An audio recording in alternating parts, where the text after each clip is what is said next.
Hi everyone, કેમ છો બધા? મજામાં? કાજલ કિચનમાં તમારું સ્વાગત છે. આજે આપણે એકદમ સોફ્ટ અને એકદમ સ્પોન્જી એવી બિસ્કિટની કેક બનાવશું, જે ખૂબ જ ઓછા સમયમાં અને ખૂબ જ ઓછા ઇન્ગ્રીડિયન્ટ્સથી તૈયાર થઈ જાય છે અને એકદમ ઇઝી રેસીપી છે. આ કેક મારી 12 વર્ષની બેબી પણ બનાવી લે છે.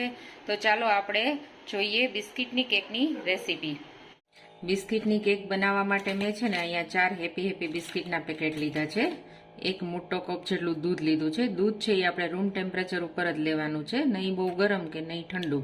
પછી એક મોટી ટીસ્પૂન જેટલી મેં પાવડર સુગર લીધી છે અને ઈનો લીધું છે. હવે આપણે છે ને આ બિસ્કિટ મેં અહીંયા હેપી બિસ્કિટ લીધા છે. તમે બીજા કોઈ પણ ચોકલેટ ફ્લેવરના બિસ્કિટ લઈ શકો છો.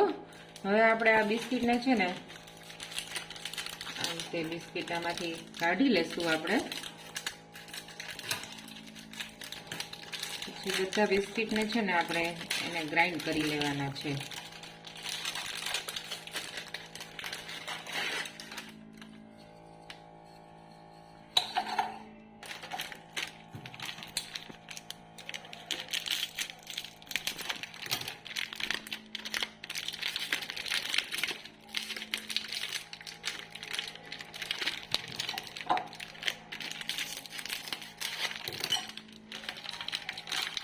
ટોટલ આપણે 40 નંગ બિસ્કિટ લેવાના છે.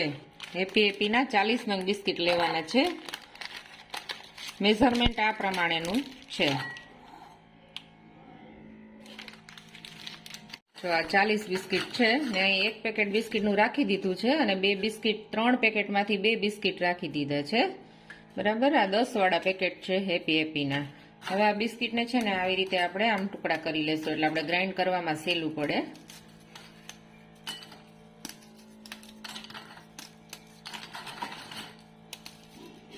ગ્રાઇન્ડ કરી અને એનો ફાઇન પાવડર બનાવી લેશું આપણે. જો હવે બધા બિસ્કિટના છે ને ટુકડા કરી લીધા છે, નાના ટુકડા કરી લીધા છે. હવે આપણે એને એક મિક્સર જારમાં લઈ લેશું અને ગ્રાઇન્ડ કરી લેશું.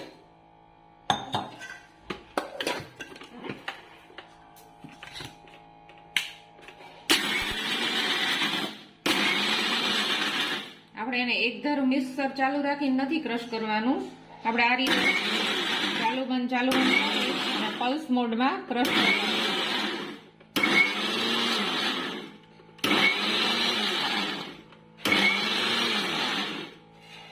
તો આપણે ચેક કરી લેશું.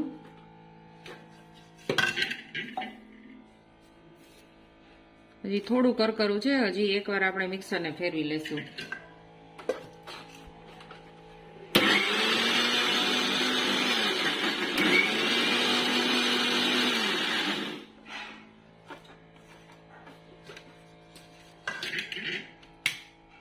જો આપણો ફાઇન પાવડર તૈયાર થઈ ગયો છે. હવે આપણે એને છે ને ચાળી લેશું. હવે આપણે એક બાઉલમાં આને આવી રીતે ચાળી લેશું.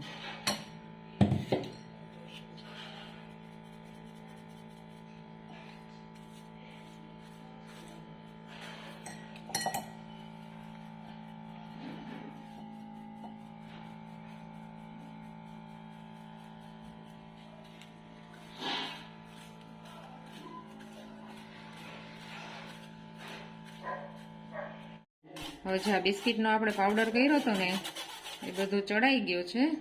હવે છે ને આપણે એમાં સુગર એડ કરી દઈશું. સુગરનો પાવડર છે.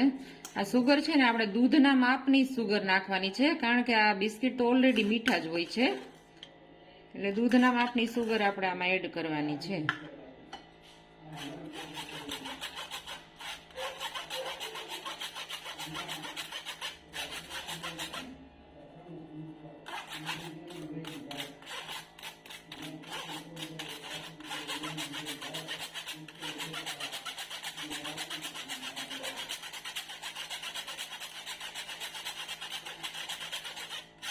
હવે આપણે છે ને જે ટીનમાં આપણે કેક મૂકવાની છે ને એ ટીનને રેડી કરી લેશું.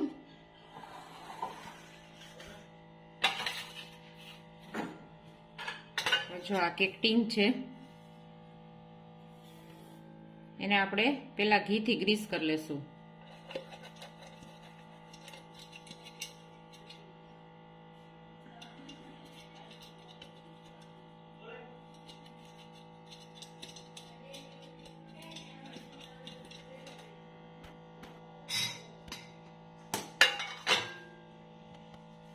આપણે છે ને 1 ચમચી જેટલો મેંદો લીધો છે, એનાથી આપણે આને ડસ્ટ કરી લેશું. જો અહીંયા કેક ટીનને મેં ગ્રીસ કરી અને 1 ચમચી મેંદાથી ડસ્ટ કરી લીધી છે. આપણું કેક ટીન હવે રેડી છે. હવે આપણે બેટર બનાવશું. જો આપણું આ સુગર અને બિસ્કિટના ભૂક્કાવાળું જે બેટર છે ને, એમાં આપણે હવે ધીમે ધીમે છે ને મિલ્ક એડ કરીશું. ધીમે ધીમે એડ કરવાનું છે.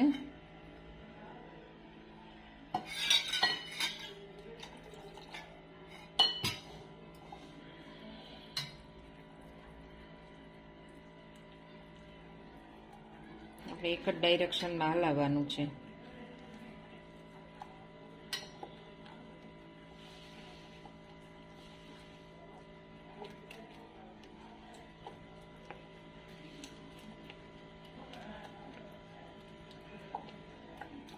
બેટર થોડુંક થીક લાગે છે, હજી આપણે થોડુંક દૂધ એડ કરશું.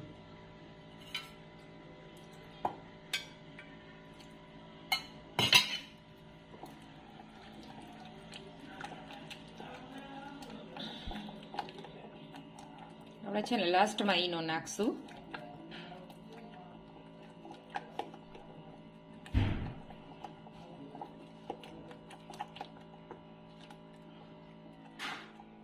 આપણે આમ કટ એન્ડ ફોલ્ડ થી આને હલાવવાનું છે. આવી રીતે હલાવી અને આમ વચ્ચે કાપો મારવાનો, આમ કટ એન્ડ ફોલ્ડ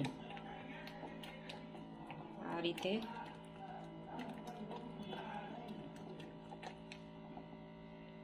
હજી ટેપિંગ કન્સિસ્ટન્સી નથી, હજુ થોડુંક દૂધ એડ કરશું.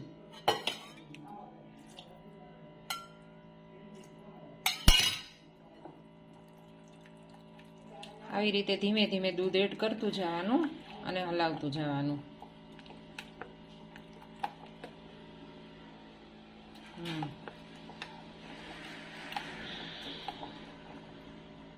જો આપણે છે ને લાસ્ટમાં હવે જે ઈનો છે ને 1 ટીસ્પૂન જેટલો આપણે ઈનો એડ કરશું. હવે ઈનોને એક્ટિવ કરવા માટે છે ને થોડું દૂધ એડ કરશું આમાં.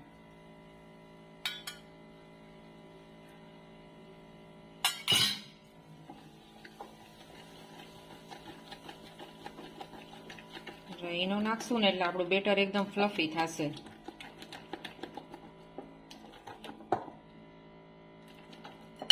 થોડુંક એડ કરશું આપણે મિલ્ક. આપણે કન્સિસ્ટન્સી જોઈ લેવાની, એ પ્રમાણે મિલ્ક એડ કરવાનું.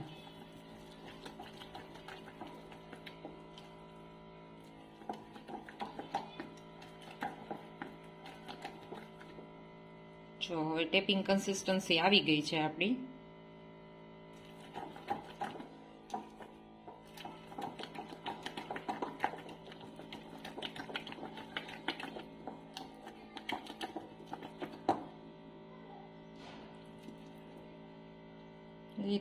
થોડુંક દૂધ એડ કરવાની જરૂર છે.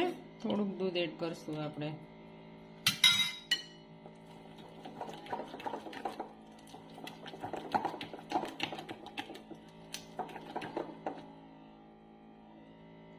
જો હવે આપણું બેટર એકદમ રેડી છે.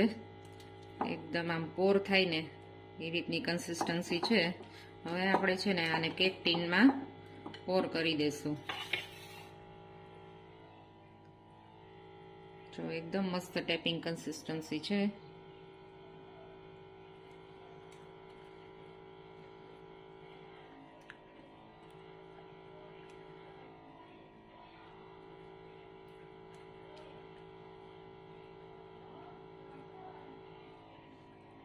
જો હવે આપણે છે ને કેકનું જે બેટર છે ને એને એમાં કેક ટીનમાં પોર કરી લીધું છે. હવે આપણે આ રીતે છે ને આમ ટેપ કરી લેશું એટલે એર બબલ હોય ને નીકળી જાય અને આપણી કેક છે ને એકદમ ફ્લફી અને સ્પોન્જી થાય. હવે આપણે એને છે ને માઇક્રોવેવમાં કન્વેન્શન મોડ ઉપર 170 ડિગ્રી તાપમાન ઉપર આપણે 25 થી 30 મિનિટ સુધી બેક કરી લેશું. મેં અત્યારે ઓવનને પ્રીહીટ કરવા માટે રાખ્યું છે. 10 મિનિટ પહેલા ઓવનને પ્રીહીટ કરવાનું. જો ઓવન પ્રીહીટ થઈ ગયું છે. હવે આપણે આને 25 થી 30 મિનિટ સુધી બેક કરી લેશું. કન્વેન્શન મોડ ઉપર 170 ડિગ્રી ઉપર આપણે એને 25 મિનિટ સુધી આપણે સેટ કરી લઈએ, પછી આપણે ચેક કરી લેવાનું છે કે આપણી કેક તૈયાર થઈ છે કે નહીં. આને આપણે ઓવન સિવાય આપણે રેતીમાં પણ બેક કરી શકીએ છીએ. કડાઈમાં નીચે રેતી રાખી અને ઉપર આ ટીન રાખી અને એવી રીતે પણ આપણે બેક કરી શકીએ છીએ.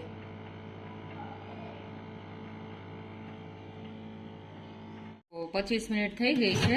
હવે આપણે ચેક કરી લઈએ કેકને.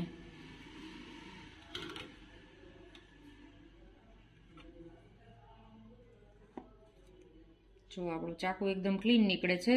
ધેટ મીન્સ કે આપણી કેક તૈયાર થઈ ગઈ છે, એકદમ રેડી છે, બેક થઈ ગઈ છે. હવે આપણે એને 10 મિનિટ સુધી ઠંડુ થવા દેશું, પછી અનમોલ્ડ કરશું. તો આપણી કેક છે ને 10-15 મિનિટ જેવું થઈ ગયું છે. કેક આપણી ઠંડી થઈ ગઈ છે. હવે આપણે એને એક પ્લેટમાં અનમોલ્ડ કરશું. આવી રીતે પ્લેટ છે ને આવી રીતે આમ કરી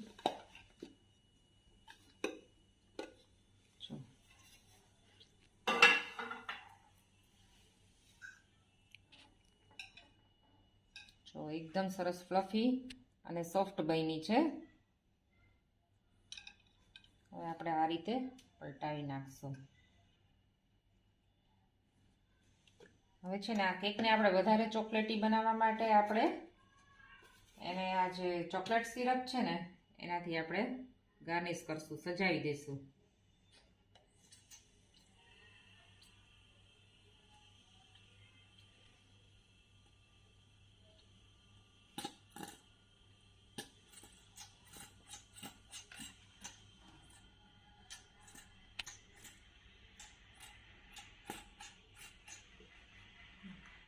જો મેં ચોકલેટ સિરપ સ્પ્રેડ કરી દીધું છે.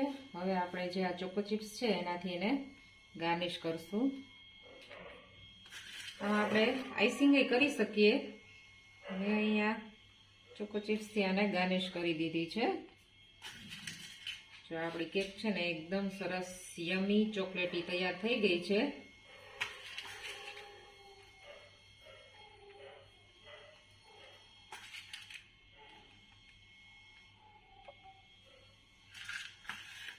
જો આપણી કેક છે ને બિસ્કિટની કેક એકદમ તૈયાર થઈ ગઈ છે. તમે પણ આ ઘરે બનાવજો અને આ ખૂબ ઓછા ઇન્ગ્રીડિયન્ટ્સમાં તૈયાર થઈ જાય છે અને ઓછા ખર્ચે પણ તૈયાર થઈ જાય છે અને એકદમ ફટાફટ બની જાય છે. તો મારી રેસીપી કેવી લાગી તમને તેની અચૂક કોમેન્ટ કરજો. તમે પણ ઘરે બનાવજો અને જો મારી ચેનલને પહેલી જ વાર જોતા હોય તો સબસ્ક્રાઈબ કરજો. ફરી પાછા આપણે મળશું અવનવી રેસીપીઓ સાથે. ત્યાં સુધી થેન્ક યુ ફોર વોચિંગ.